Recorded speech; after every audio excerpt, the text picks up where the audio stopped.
ஒரு நாள் ஒன்றுக்கு 100 தடவை லா ஹவுல வலா குவத்த இல்லா பில்லாஹ் என்று ஒருவர் வலமையாக ஓதினால் அல்லாஹு அக்பர், அவருக்கு கிடைக்கிற பாக்கியம் லம் யுஸ்புஹு ஃபக்ர், அவர் வாழ்க்கையில எந்த காலத்திலும் வறுமை ஏற்படாது.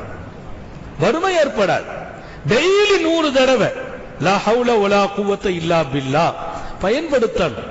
ஈமான் என்பதே நம்பிக்கை.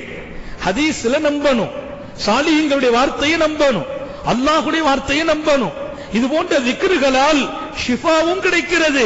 நம்முடைய தீர்க்க முடியாத வறுமையை அல்லாஹ் தட்டி விடுகிறான். பெருமக்கள் அழகாக எழுதுவார்கள், உனக்கு எந்த எந்த தீங்கு முடிவு செய்யப்பட்டுச்சோ அந்த தீங்குகள் கூட லா ஹவுல வலா குவத்த இல்லா பில்லாஹ் ஓதுவதால் தடுத்து நிறுத்தப்படும் என்கிறார்கள்.